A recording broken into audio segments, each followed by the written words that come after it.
Hello, right, I'm back again. I'm not quite sure if anyone's watching yet. I'm terribly sorry. I'm not quite sure what happened there.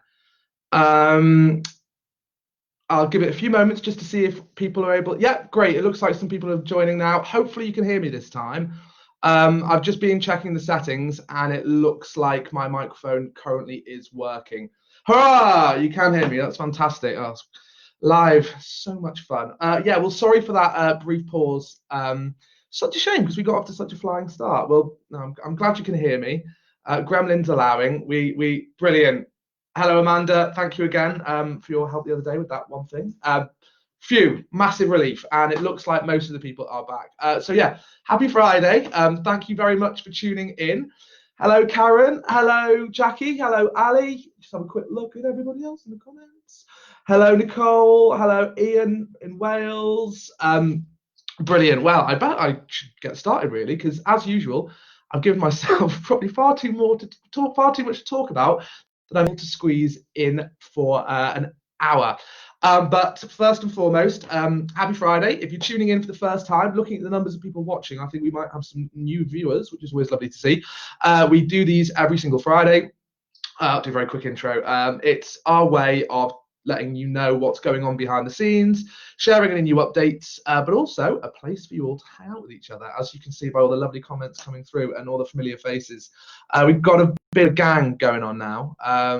It's a great place for everybody to just come together once a week and bond over a shared love of genealogy while I waffle on about some aspect of life in the past in the background. And today will be no different. So what are we talking about? Well, Friday, we release brand new records every single Friday. So we'll take a very, very quick look at those if you haven't caught up with them already. Also, following, this is a bit of a weird one, but I thought, given the current situation, I think we needed a bit of light-hearted relief. And I'm sure many of you will have Netflix subscriptions, and most of you will be in the news. And if you do, I'm sure you will have heard of Tiger King, which is the Netflix sensation documentary about all those eccentric big cat owners over in America. Oh, hello, Cindy in Texas. Oh, and hello, Gemma in Alberta as well. I'm not quite sure what time in the morning or evening for you, but I appreciate you being here because it'd be a rather odd time. But yeah, given the success of Tiger King, that got me to do a little bit of digging around. And of course, one of the things we often find, particularly looking at historical newspapers, is that nothing's really new. It's all happened before. History is cyclical. Things repeat themselves.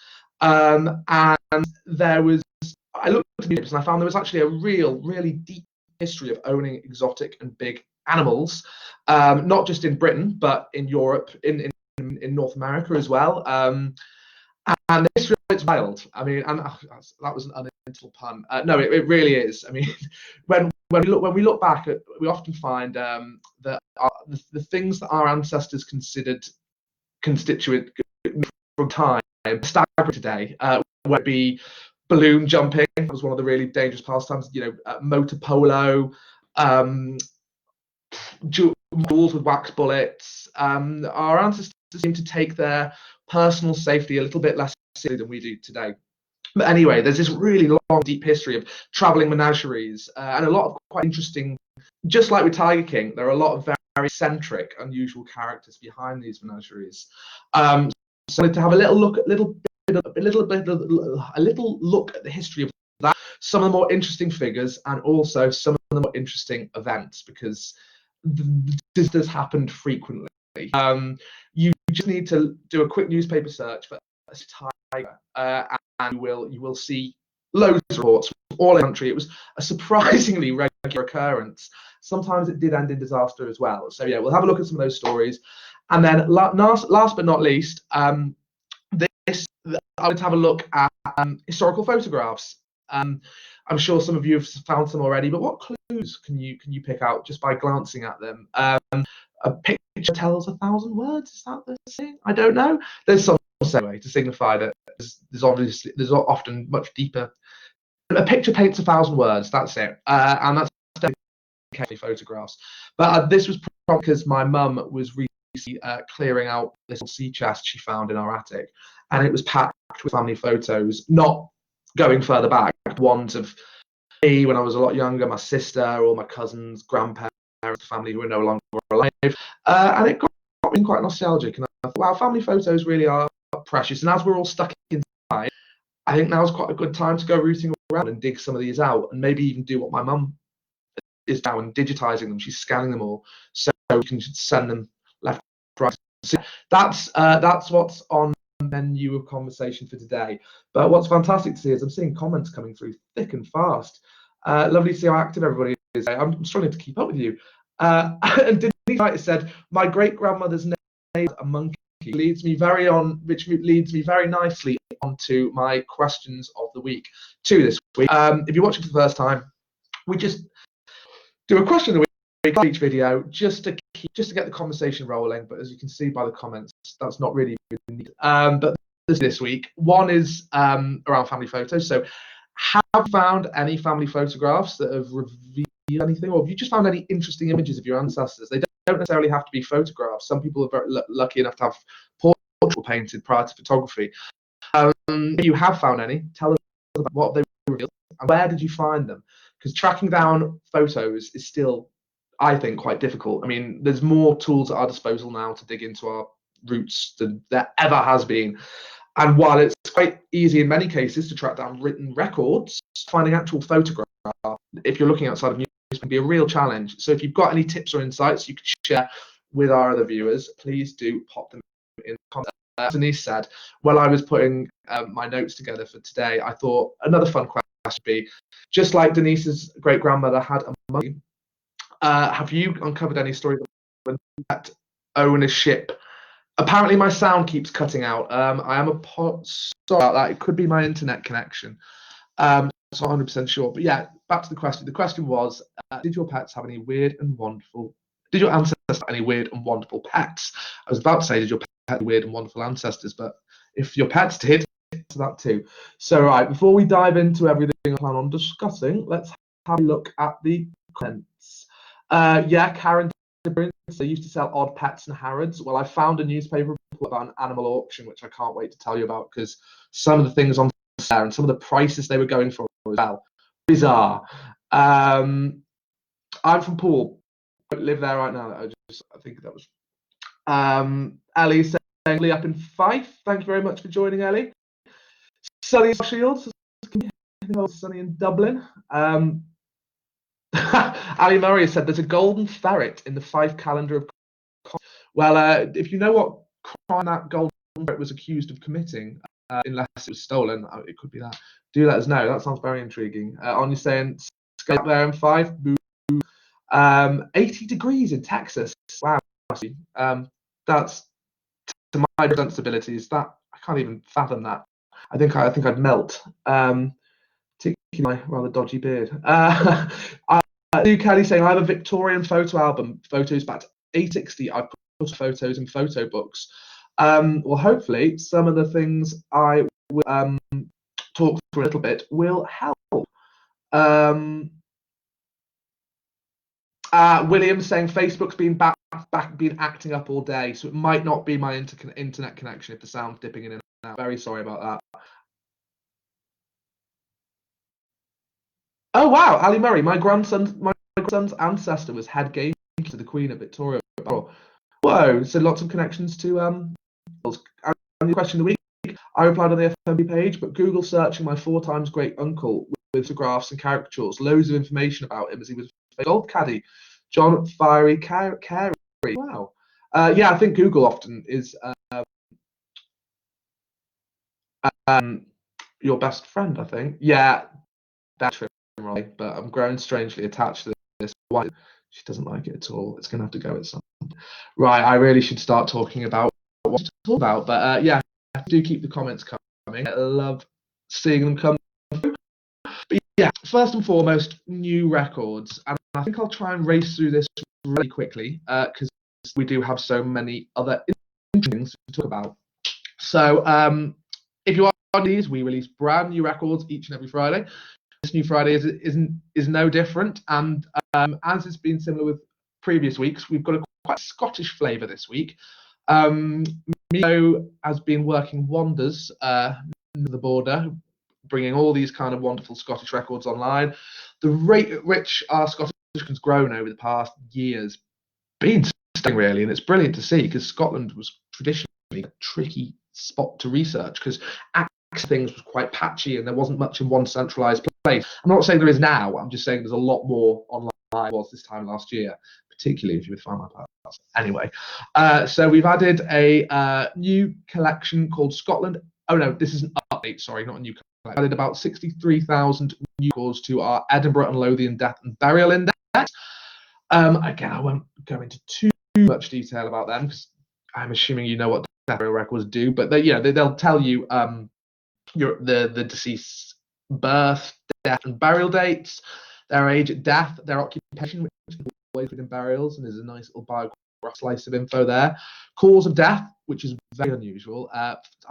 You don't see that often in registers. So yeah, cause.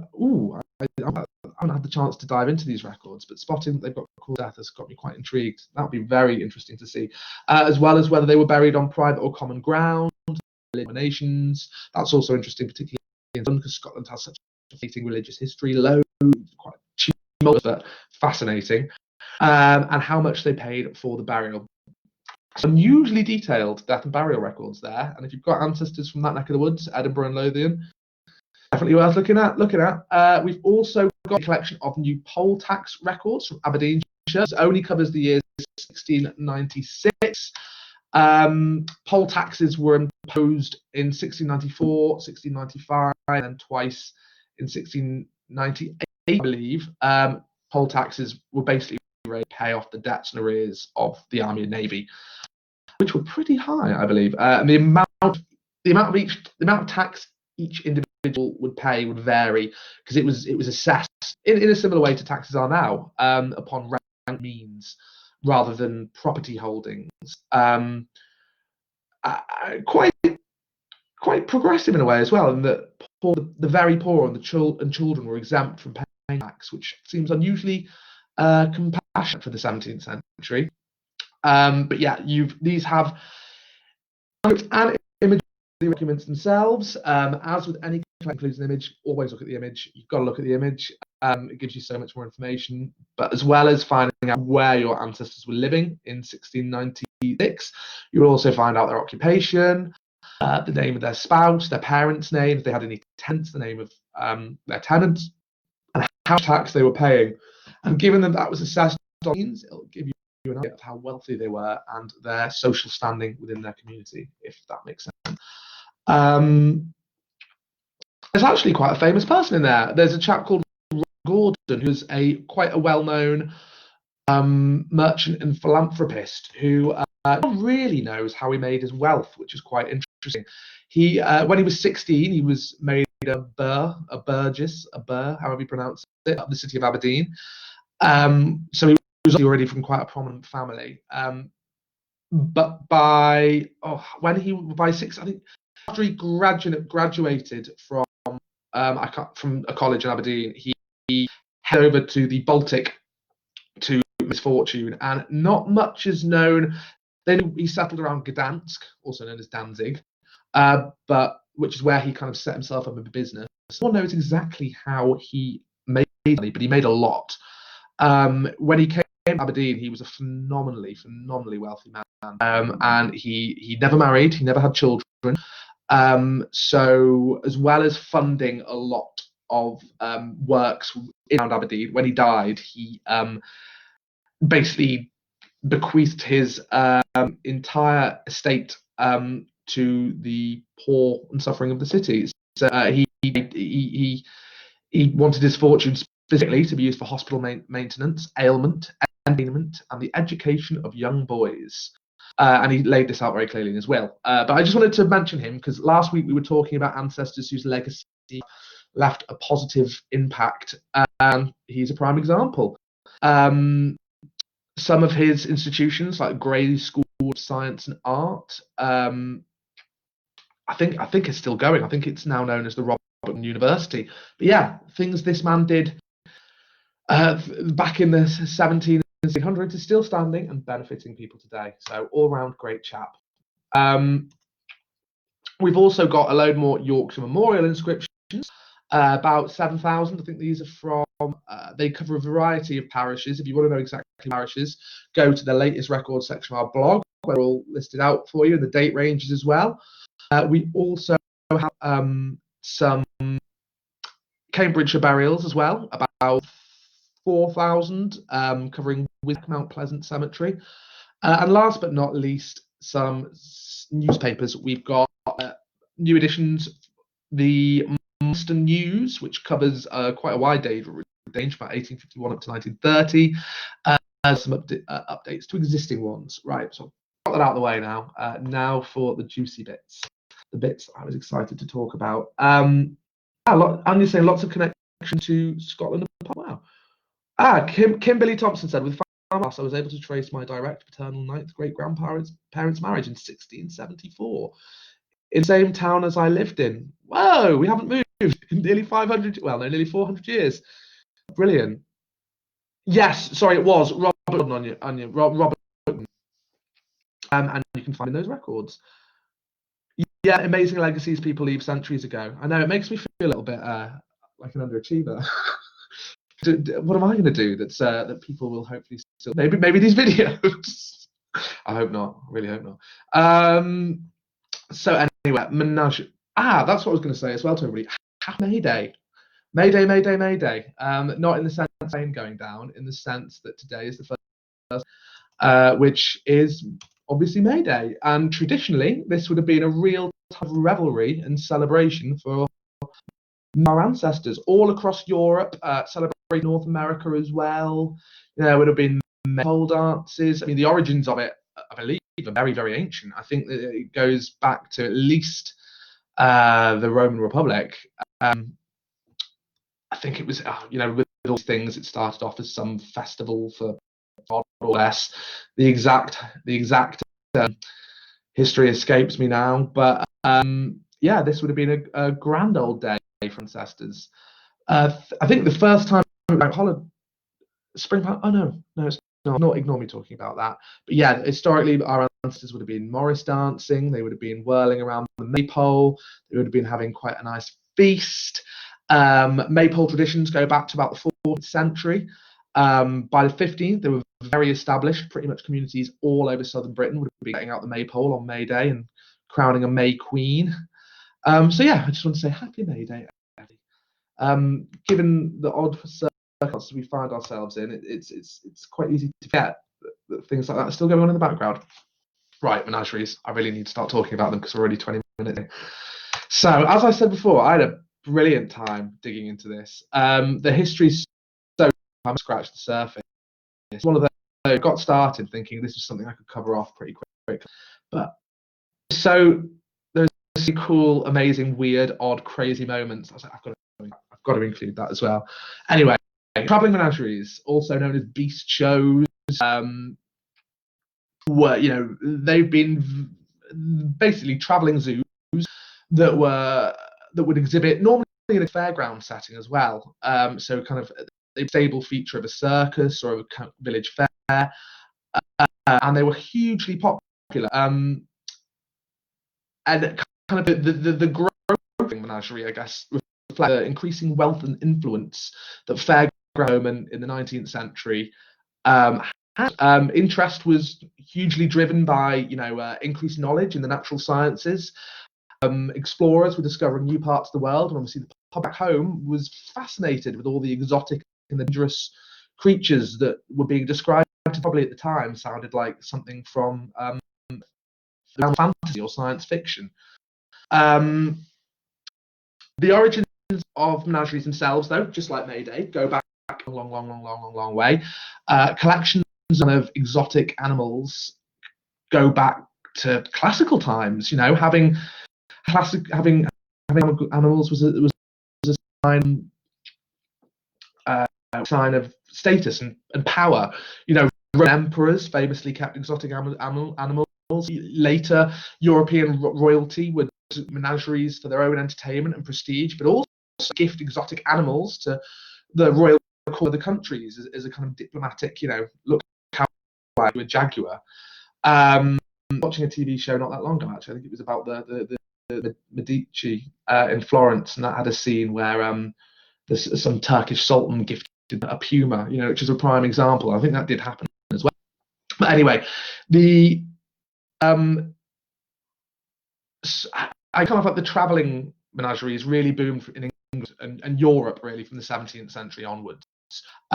Records of animal deceased, obviously they're very sad now, but dancing bears, sapient animals. Bear baiting was really, really popular in Elizabethan London. In fact, there are still bear pits today. Where I grew up, there was a bear pit, which is I can't remember when it dates to, but it must have been pretty old. But yeah, it was a very popular source of entertainment in watching dancing bears, or even a bit more bear baiting. And I don't think that's the origin. I kind of think the origins is probably more from the spectacles and amphitheatres. Yeah, they're more of a relatively modern phenomenon, I guess. But of course, colonial expansion really, really drove it. As explorers, not just from all over Europe, made contact with remote regions, remote peoples, finding new exotic birds, animals completely unseen or even unheard of in Europe, arriving at European ports.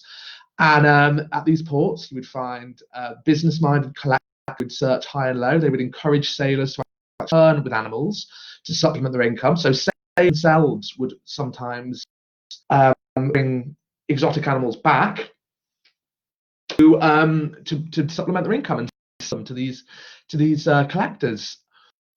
And one of the most famous figures, you might have heard of before, but a man called George Wombwell, however you pronounce the name, Wombwel. He was easily the most famous menagerie, probably in British. And his origin, he wrote books about it, but by popular legend, his origin story is that one day he's out of London and he went to a sailor who would sell him 2 exotic snakes. One bought them, and that's how it started. That's how his career started. Sorry, I've just seen a few saying that I accidentally put the date as May the 2nd. That I had a slight error with the sound. Very sorry about any confusion. Today is May the 1st. And Denise said Bern, Switzerland, and it's pretty different. Some locals aren't very happy about it. Still, whoa. Ali said the golden ferret. Golden ferret, assistant furnace keeper, Burley's Marytown. Ferret lost, I think. I think it was a warning. No, the theft of a tobacco and yellow-coloured ferret. That was the ferret in the 5 calories. Sorry, anyway, back to Menagerie. So, yeah, where were we? Wombwell. That's how Wombwell started his career. But as the in menageries developed, animals started to actually be stocked in dealers' yards, forming kind of even another level up of animal exhibitions. One of the things which is quite sad to remember is prior to, the menagerie owners, as they go along, and a lot of these animals didn't last long. Climate, there was very little knowledge on how to keep them, eat them, and keep them alive and healthy, so be replaced pretty quickly. But over time, knowledge was increased. Realised that they had to actually care for these animals quite carefully and started creating their own yards. Same period also kind of saw growing popularity as pets, growing popularity of pets, outside of working animals for company. And there were also regular exhibits of domestic animals. So, for example, the Durham Ox Show demonstrated the success of new breeding technologies. That was very popular.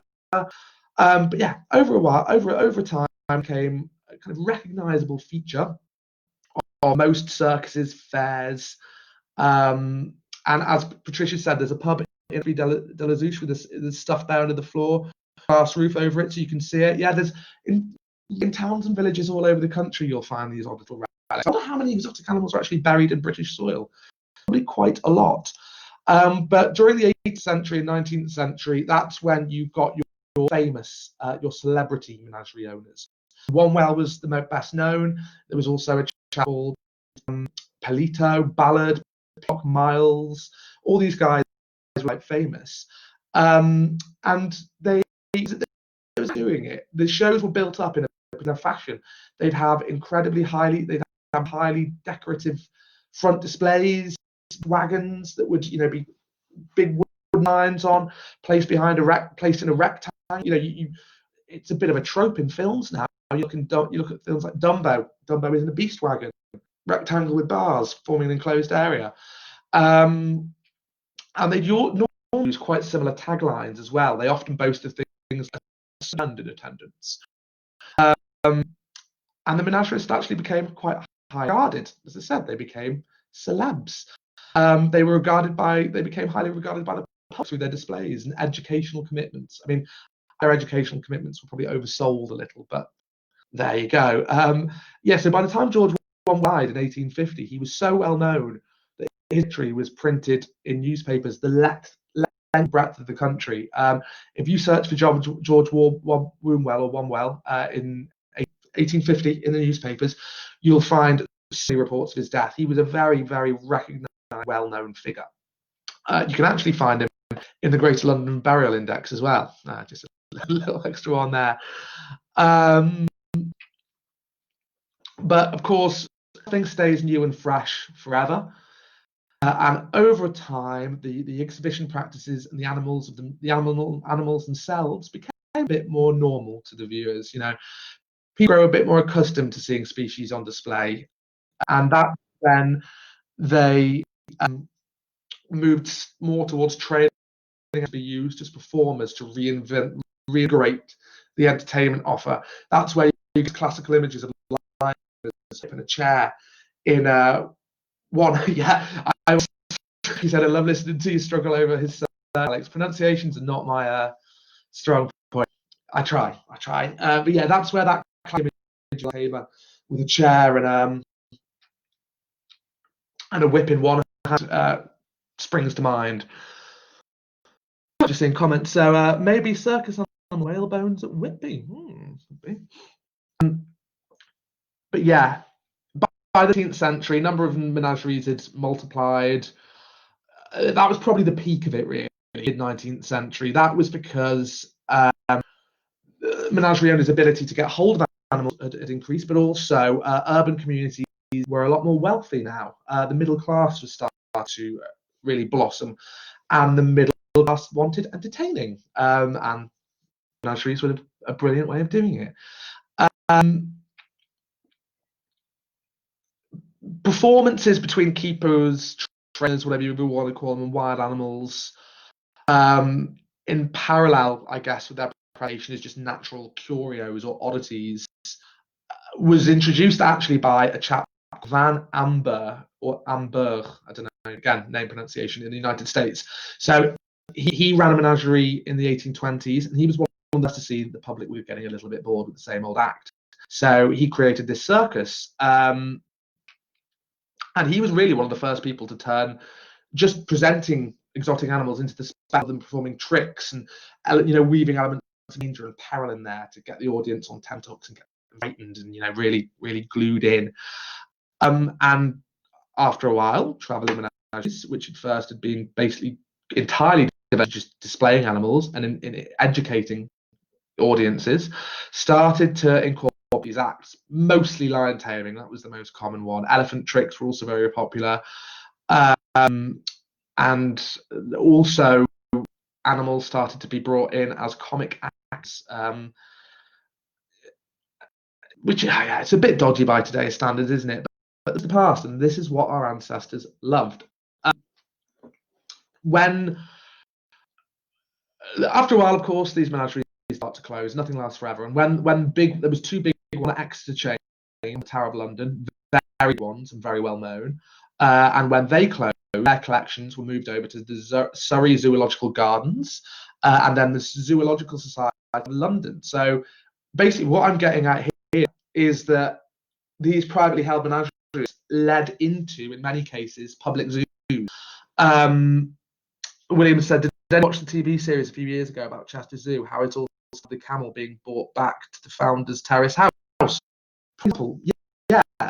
these menagerie owners started selling their animals and zoos started to appear in their place. So similarly,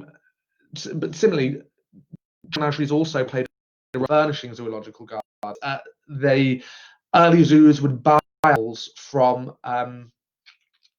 menagerie owners. So, like for example, there's the famous chap called Edward Bostock, another guy who has got a brilliant story that I'm going to tell you about in a second, who was actually the great nephew of George Wanwell. So the Bostock and Wanwell families came together to create this menagerie dynasty. I think there was about 3 or 4 generations of them. And he started his career as a menagerie owner and doing. I can't wait to say this story because he had some very dodgy episodes that did result in. But he founded the Scottish Zoo on May 1897, and then later in 1932 he sold the rest of his collection to London's at Whipsnade. So yeah, you can see this kind of gradual evolution from traveling menageries would just exhibit animals. Then they changed into performances. They turned more into circus acts with tricks and peril and animals providing comedy roles and that kind of things. And then eventually evolved into zoos. So you got this kind of nice continuum there.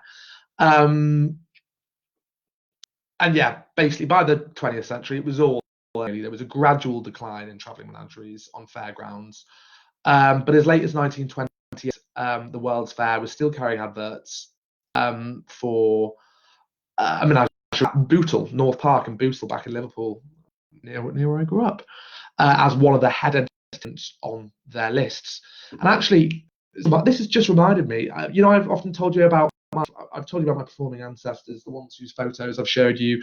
I've actually got a poster in my parents' house because it needed reframing for one of my great grandfather's performances, the wonderful Chris Leno, best tagline ever. What was it? Praised by many, excelled by none. Praised by all, imitated by many, excelled by none. Now that was his tagline. But yeah, underneath his advert, it's a big long post like that and they're kind of done at that. But at the top, I've just remembered one of the names was for the menagerie. Right, now on to the fun bit. So I did a little bit of digging around the newspapers around. I just found how crazy the history behind this was. So this was one thing I was really looking forward to reading out. So this is an article of an animal auction which was taking place as late as 1995. So this was published in the Westminster and Westbury Journal on the 16th of September 1905. It was actually printed in loads of newspapers, but just listen to this. This is crazy. So the article starts off: anyone with the design new pets and having a spare pound note might have become the owner of a sale on Tuesday of animals. George Sanger's famous menagerie at Margate.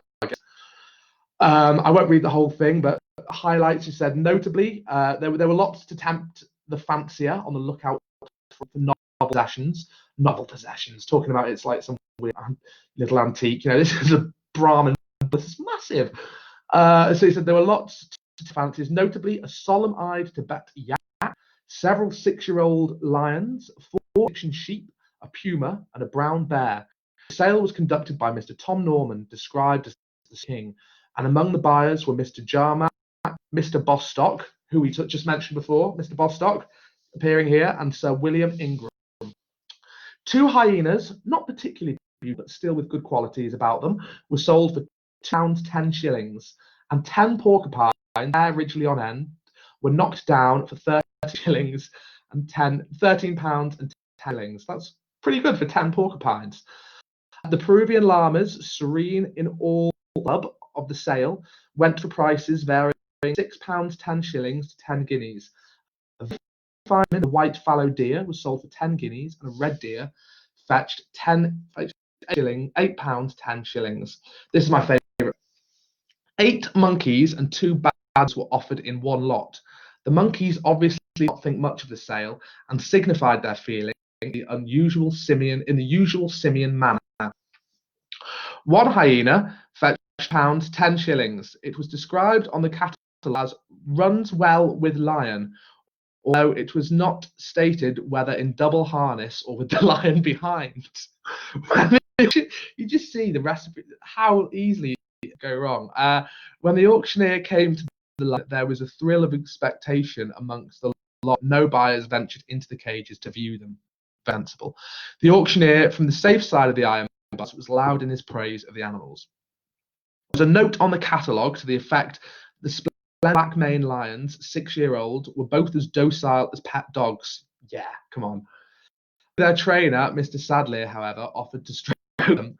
One lion went for 30 guineas, and a lioness, Victoria, mother of 3 litters, went for 26 guineas. There was very brisk bidding for the magnificent lion Emperor, and it was eventually down for £125. Puma and 3 cubs fetched £16 and 10 shillings, but there were no offers for the bears. Oh, poor bears. As for her supercilious Tibet yak, it looked as if it did not care whether it was sold or not. Love that. They did have a way with words. Yeah, there were so many crazy tricks, just like Tiger King. I don't know if any of you have watched the show. Obviously, Joe Exotic, the man behind it all, is bonkers. And people like One were no different. So, as we said before, he started by buying snakes off these sellers. By 1810, he'd founded his travelling menagerie, went to tour fairs all over Britain. And by 1839, to give you an idea of how quickly this had grown, by 1839, he had 50 wagons, which would go around the company, drive around the company, accompanied by a playing brass band. Imagine stepping out your front door and seeing. It's something quite. It reminds me of those. It reminds me very much of the old Disney films or the old animated films from like the 20s, 30s, or even earlier. Those kind of images of traveling menageries with brass bands. And it was fiction that happened. Some people would step out their houses and did a scene like that, which is interesting. But so his one world's famous menagerie had elephants, giraffes, a gorilla, hyenas, kangaroos, leopards, lions, llamas, monkeys, ostriches, panthers, rhinos, tigers, wildcats. Basically, he had it. But of course, because most of them were from hotter climates, many of them died in Britain. Ever a businessman, would never miss a trick. He would sell those bodies to taxidermists or medical schools, and sometimes he'd even exhibit the dead animal itself as a curiosity. There's a great example, actually, which where's it? Yeah. So he recruited when he was exhibiting at Bartholomew Fair in London. He developed a rivalry with another exhibitor called Atkins. And once he arrived basically they were both at the affair. Well, they both had their elephants, but as soon as he got there, disaster struck and his elephant died. And Atkins, because obviously they hated each other, Atkins put up a sign on the tree saying, "The only live elephant in the fair." Well's response was callous but genius. He simply put up a scroll with the words saying, "The only dead elephant in the fair," and explained that seeing a dead elephant was an even rarer than seeing a live. And of course, the public, realizing that they could see a elephant any old time, flocked to Well's to poke that elephant. And throughout the fair, Atkins' menagerie was completely deserted, and he was absolutely deserted. Sorry, just some of the more unusual comments we've been getting through. But yeah, he had a very, very, very interesting life. One occasion, Prince Albert put him to look at his dogs because they kept on dying, and Well quickly noticed that it was the water that was poisoning them. And when the prince asked what he could do to return the favour, one was, "What can you give a man who has everything?" I mean, he did ask for some wood, but that was about it. Well was not an animal rights advocate, though, by any stretch of the imagination. The first lion he bred himself was actually the first lion ever bred in captivity in Britain, and William, in honour of William Wallace.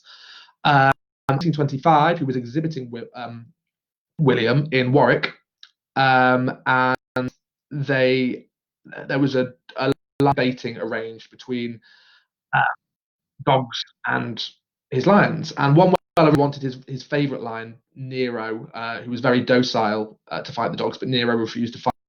But then Well released William, who promptly mauled the dogs, and the fight was soon stopped. He died in 1850, and he was buried in his Royal George coffin, which was the requested off Prince Albert as for helping help heal his dog, and he was buried under a statue of his beloved lion Nero. But yeah, there were so many more incidences. One of my favourite ones is that, of course, a lot of these animals that were shown had never been seen before in Britain. People had no idea what they were. And in 1851, one was a very famous escape, a tapir, a South American tapir to be exact, escaped from his menagerie. No one knew what a tapir was, and in mass panic, there was a stampede as everyone fled in direction to get away from the completely harmless and very friendly tapir.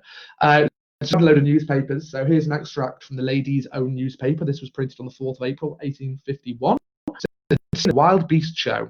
On Saturday evening, the scene took place at one Rochdale, which produced a powerful impression on the minds of those who witnessed it.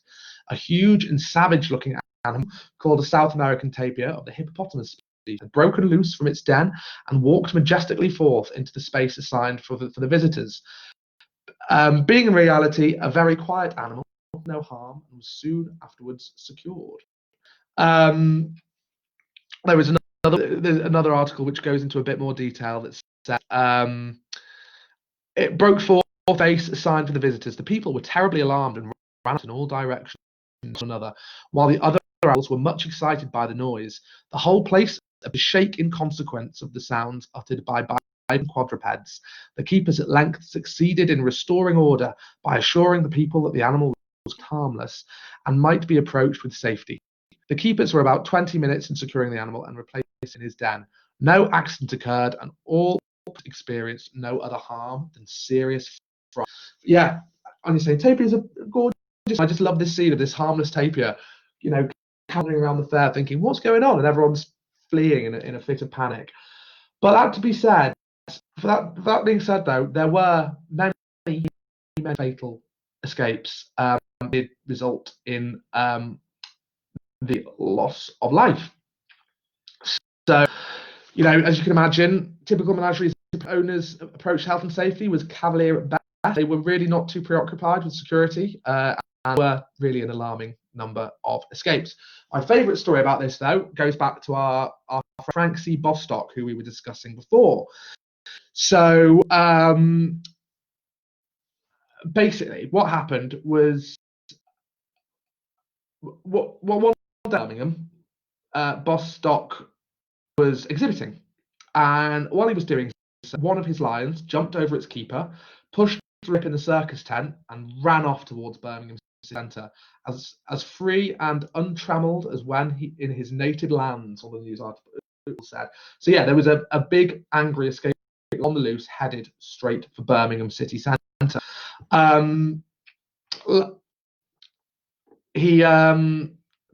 Basically, Bostock wrote his own account of this. So he then came across the opening of the sewerage system, and down he sprang, looking up at the crowd of people and roaring at his voice.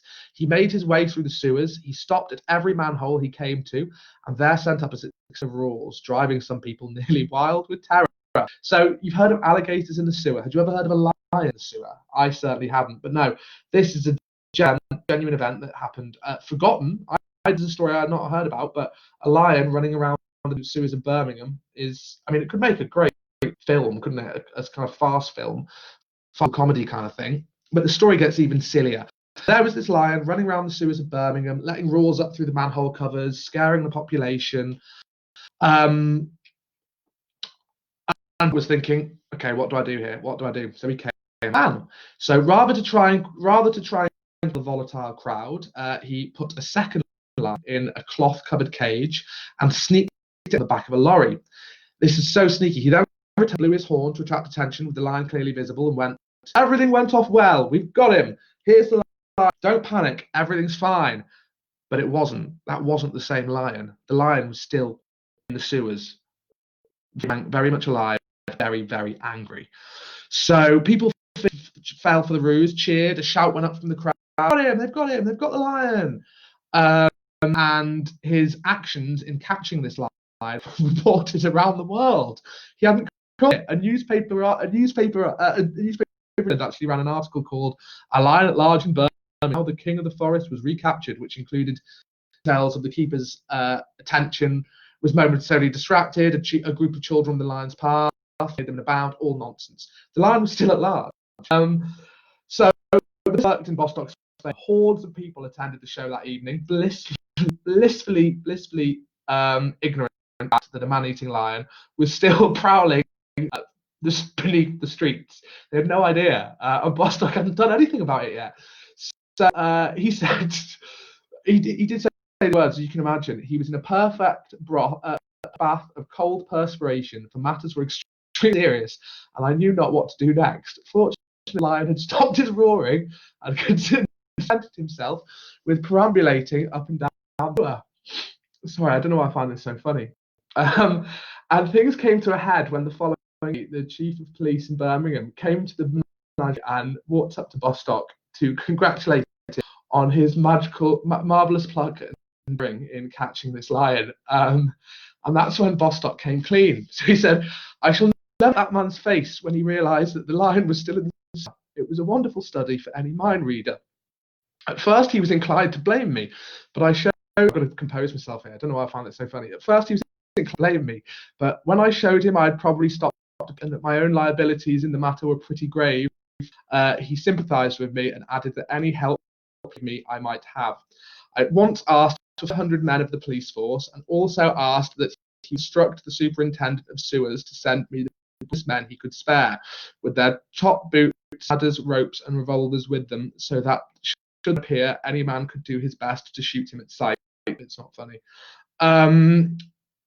Arranged that we should set out at 5 midnight, so that we might avoid any crowd following us, so spreading the report. At the appointed time, the police and sewer men turned out, and I've never seen so many murderous weapons in my life, each like a walking arsenal, but every one of them had been in secrecy. Past is a crazy, crazy place. The secrecy was preserved until Boss himself actually spilled the beans. There was more than basically this. There was a 24-hour. Basically, the lion was caught a full 24 hours after the lion had been paraded. No, it hadn't even caught. It was now. Sorry, it was now. At the time they headed into it, it was 24 hours since Boss paraded the fake lion. Not 24 hours since the real lion had escaped. It was probably about 26 hours since the lion had. Bostock, now in the sewer, said he saw two gleaming eyes of red just beyond and knew that we were face to face at last. Bostock and his gang of men chased the lion through the sewers by scaring it with shouts and fireworks. This does have a happy end.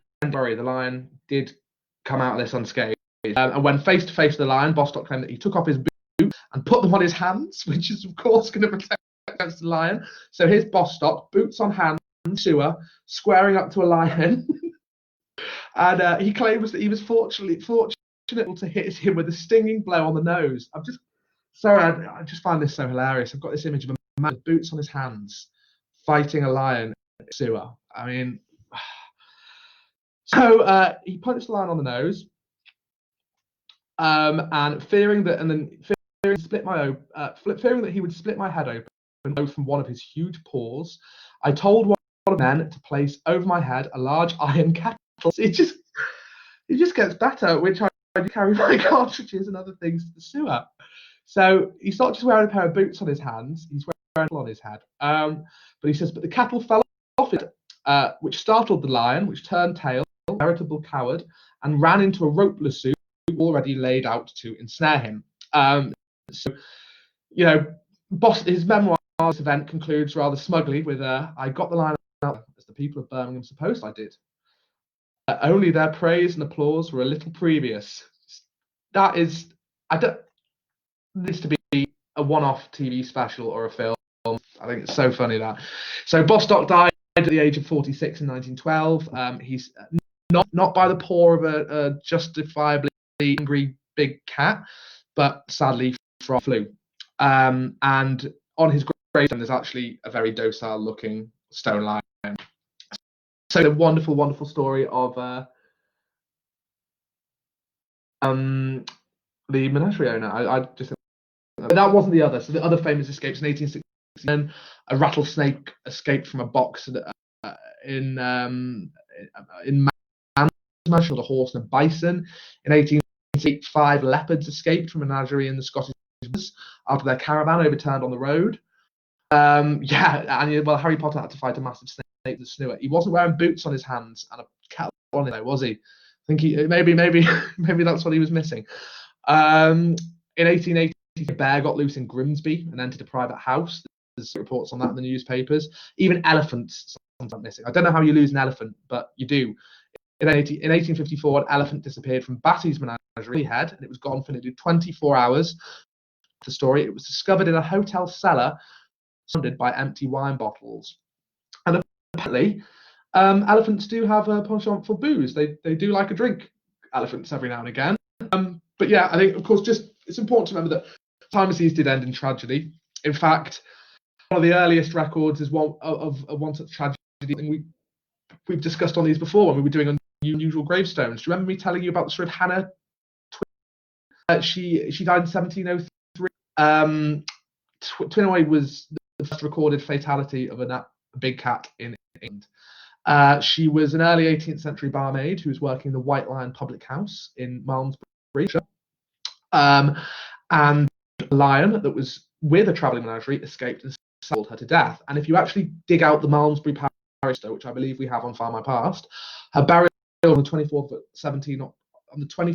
October 1703 actually says, Hannah Twinney killed by at Ye White Lion. Her gravestone survives in the corner of the churchyard, and there's a poem on it which says, in bloom of life she snatched from hence, she had to make defence, the tiger fierce took life away, and here she lies in bed of clay until the resurrection. There you go. Well, I think that's non-exotic animals, because I've practically been talking about that for an hour now, and I appreciate that you actually tuned in to hear the history, not the history of trees. But I hope you found that as fun as I did. I had a real blast digging that stuff out. I mean, that story about Bostock going down in sewers under Birmingham to fight a lion with boots on his hands and the cattle on his head, while the whole of Birmingham believes the lion has already been caught, is probably my highlight of the week. I just think that is so funny. Right. Considering we've still got quite a few people watching, do you know what? I'd call it a day, because we've already been going for an hour, but I promised we would look at some family photo stuff. So let's squeeze that in, and then I will to get on with your weekends. I appreciate you've already been sitting listening to me talk for a very long time, and you have wonderful patience for doing so. I did say we were going to talk about family photos. Family photos, actually, I think this is something we could do a whole series on. It's a huge topic. There's a lot of expertise behind it. So rather than looking at it all now, I'll just do a very thin slice, and then we'll revisit a few more of these over the coming weeks, and we'll go to as well soon. Anyway, so yeah, family photo I think I'd talk about, rather than traditional studio, the earlier studio portraits you might find of posed with a background and all taken like, because that's a little bit more complicated. I thought a little look at amateur photographs and how, looking at them, you might be able to pull out some clues. So obviously, amateur photography completely distinct from professional or commercial photography, and really surprisingly from the earliest times. You'd be surprised how early people were. I see that. You'd be surprised how early people were experimenting with it. So for many years, for many years, it did remain essentially a material pastime for the very privileged classes. Cameras and development equipment were not cheap. Even having your photograph taken wasn't cheap. So those were means to buy the really expensive, kind of elaborate, all the leisure time to devote to experimenting with it tended to be upper class. And one of the strange things about these people as well was they were completely unmotivated by business interests. Early photographers was completely interested in it for the joy of it. The love of the aesthetic aspects of their craft, I guess. And so they wouldn't guard their knowledge carefully. They would share their developments. And it's probably fair to say that amateur photographers drove the development photographic technologies more than commercial private photographic studios, because this was their trade. They'd keep it close to their chest, whereas these networks of genteel upper class amateur photographers were all talking. They were sharing tips and tricks and helping each other develop and get better. And during the 1880s, there were loads of innovations, really significant boosts to amateur photography. So dry photographic plates became widely available for the first time. They're much more sensitive and more convenient to use than the old wet plate. And they had, as well as photographic plates, there was also more modern developing out of paper for producing print came into general use when it hadn't really. This all led to price reductions in photographic equipment, so it became more accessible. More people would get into the hobby themselves. It became, and over time, it started to appeal to middle-class hobbyists as well as upper-class hobbyists. But probably the greatest change of all, with improved camera design. And a turning point, I think, for this was with a chap in the United States called George Eastman, who was a traveling gelatine-backed film for. He was trailing gelatine-coated backed film for use in roll.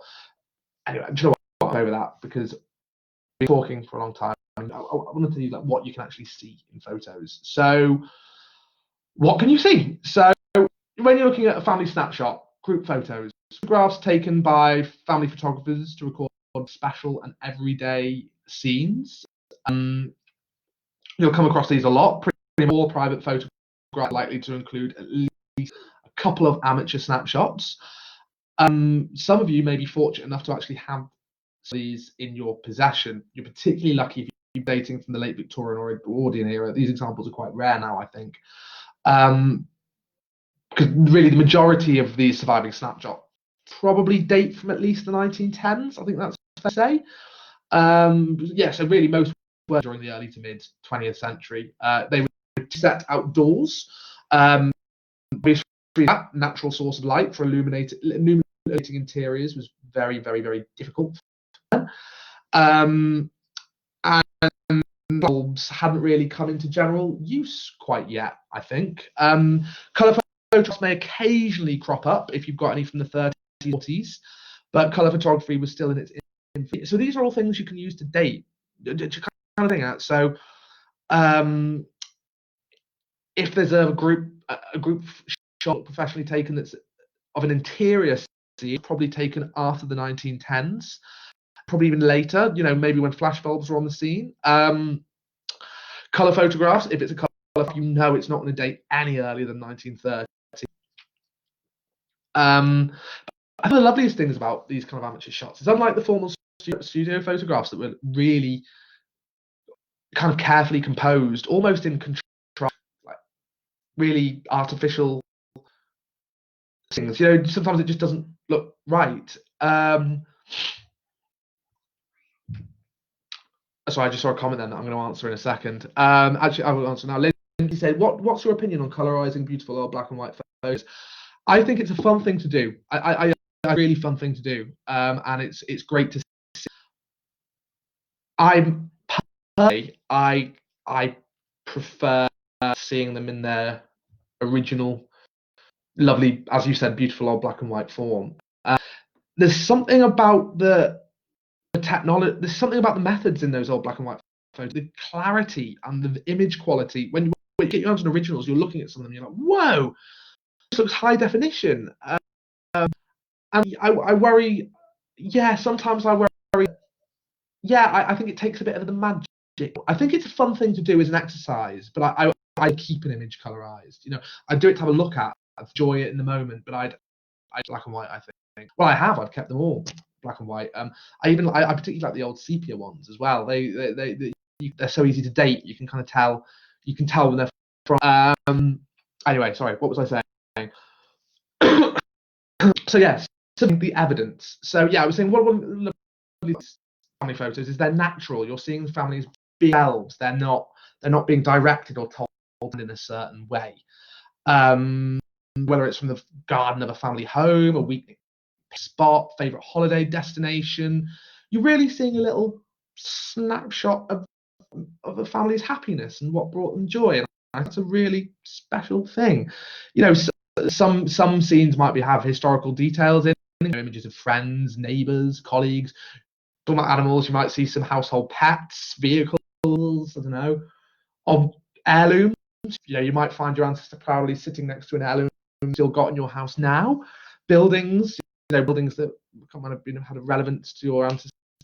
But yeah, basically, they're just tremendous. They're of tremendous documentary value to research.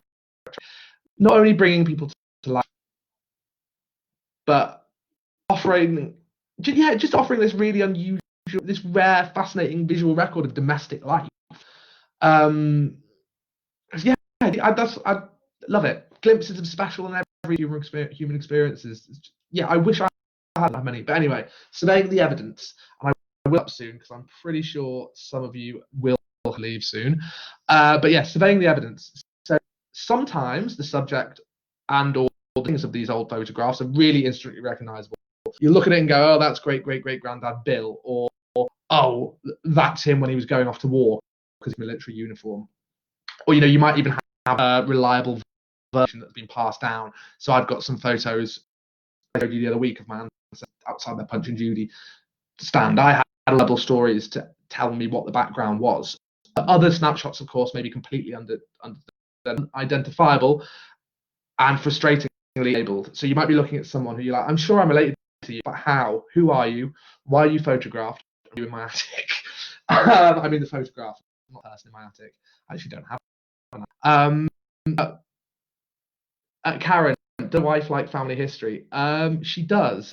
Yeah, not as much as I do. I think there tends to be. I think most families tend to have one, don't they? That's what I noticed. I mean, my mum is massively into it. My grandpa massively into it, but my mum and dad's not quite as my mum is.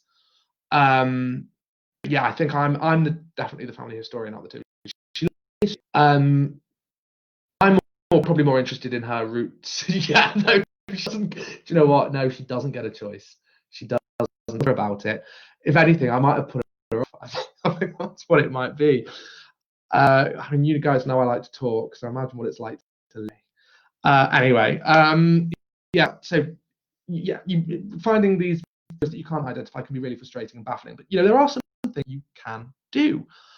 So before giving, consider whether a snapshot may be replicable to someone else in your family.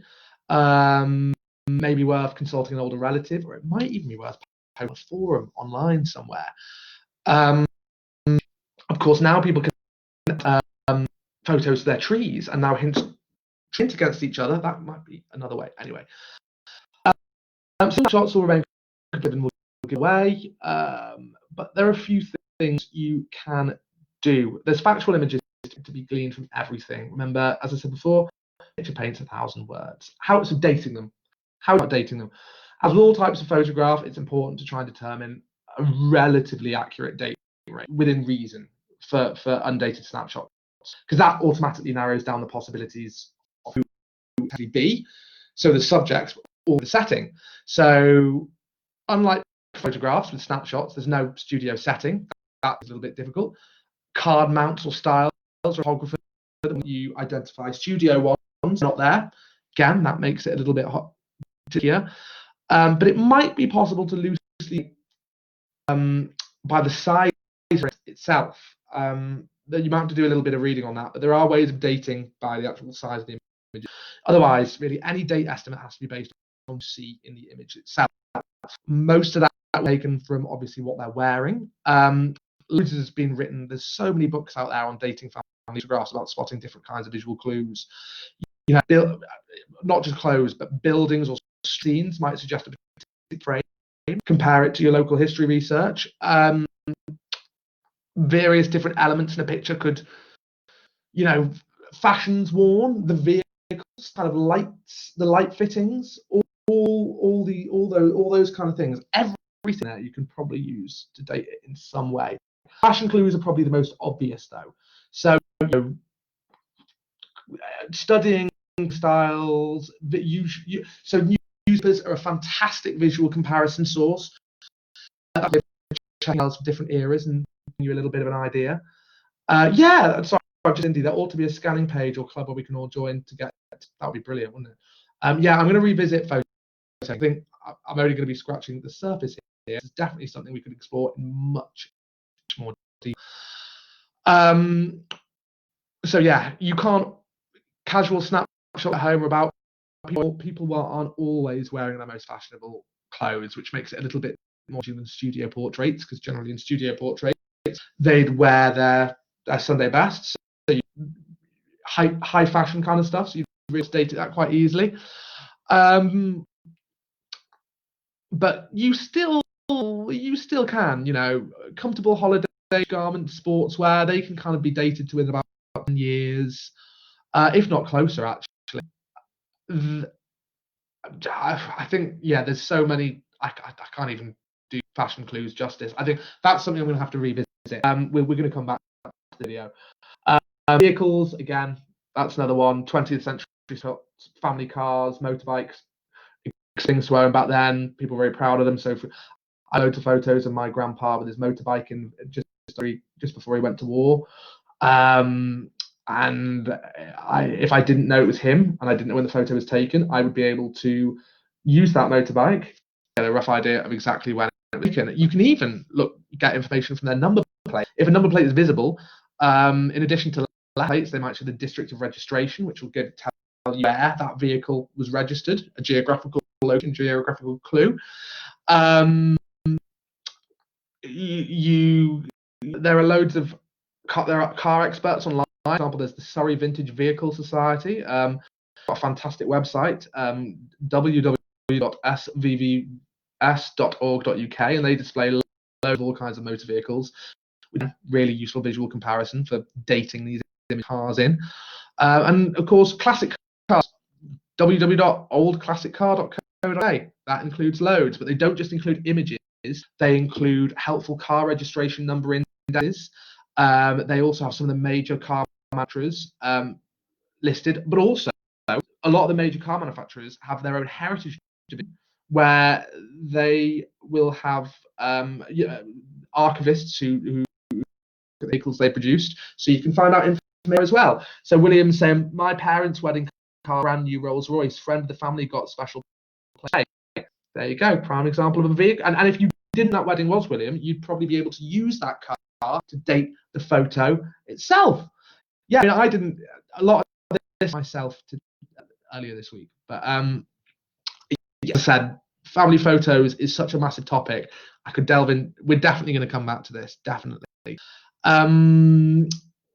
But I guess so. Yeah, we'll leave it at fashion of vehicles for now. Again, I'm going to come back to these, but further stuff you could do, even when a snapshot is dated, or if the subject or location have been identified, it can still be rewarding to carry out further investigations to find out more about the scene. So what I'm saying here is, if you've got a photo, you might know who it is, you might know who it was taken. Don't stop there. Carry on researching. There's loads of fun stuff that you can discover. I mean, there's never, honestly, I was going to say there's never time to research old family photographs, but that aim for family history in general. Every day is a better day than today to search for your ancestors, because so much stuff is coming online on a weekly basis. I mean, we're getting millions of new names to our site every single week. I think 4 million new names a day. But there are more resources online now, and more historical photos are getting digitized and added online. The Dundee launch not that long ago, prime example. It's something we're looking to do much more of, and of course, news digitization as well. Newspapers, with the new newspapers we're adding, many of them have photos in. Newspapers are the best way of actually finding photos if you don't have any films in your possession already. But what kind of things could you look at? So try scouring some of the online image collections list, for example, county archive photo collections or your local history websites. These dated photographs of the past have a bearing to your snapshot. It might not necessarily be that your ancestors, but some of the places and the people, the items that your ancestors would have interacted with and would have made up their daily experiences, maybe in there as well. Obviously, consulting official records, delving deeper into all kinds of sources. So, for example, say you've got an estimated date of an early snapshot. Why don't you have a look at guy in naval uniform? Why don't you look up the naval records for that date? obtaining naval service records that you could order from the MOD if it's World War II. You could just get it from Findmypast. Or you could just kind of learn a little bit more about the Navy during that period, how the uniform looked, it to get a better idea of what it would have been, what actually Williams and other regiment websites have photos, found relatives. Yeah, great recommendation.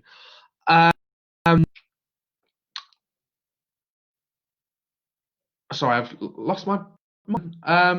Yeah, so as I was saying, checking census returns, passenger lists, military records, newspapers for around the time the photo was taken. To just add a little bit of context. It's definitely worth doing, and it can only be helpful. But yeah, I think really all that's left to say is that old pictures can be enjoyed at any levels. And yeah, sometimes it takes patience and a little bit of perseverance to unravel all the layers of instant meaning behind them. But I really think it's worth it. I think it's taking that effort. I think if you're fortunate enough to have images like that in your possession, you should find out all you can about them deeper. Dig deeper. Because I've already been talking for an hour and 15 minutes, I'd also planned on looking. The things I'd also got still left on my list: preserving your family photographs, identifying the occasion behind a photograph, and also clues you can get that the photographs themselves are on. So that will have to act as a teaser of what is come, because I'm afraid I'm going to dash. But I hope you've enjoyed it as much as I have. I think this has been one of my favorites. I mean, as you can probably tell how much I was laughing at that lion story. That really did tickle me. But yeah, massive thanks to everyone who tunes in. These are the highlights of the week. It's a great way to end. It's why I look forward to Fridays, not because the working week finishes, but because I get to do this. So yeah, big thanks to everybody. Thank you for staying with us for a mammoth 1 hour 11 minutes, and apologies for the gremlins at the start. So I'll have a quick look at some comments. Julie Stanfield, Imperial War Museum have a great archive of photos. That they do indeed. Williams kindly helping Sue. How can you find someone with their name, don't know the date, don't know where they lived? Bit of guesswork and perseverance, comparing, cross-referencing different sources.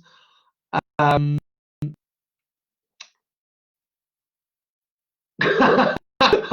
promise all excuse not to. Right, okay. I will play the guitar. Not now. Soon. Right. Anyway, I'm going. I will be back with you very soon. I look forward to seeing you all again. Have a wonderful weekend. Happy ancestor hunting. Happy May Day. I don't know whether any of you are commemorating May Day. I've got flowers here. I probably should have made myself some kind of floral crown, shouldn't I? The May Queen. But yeah.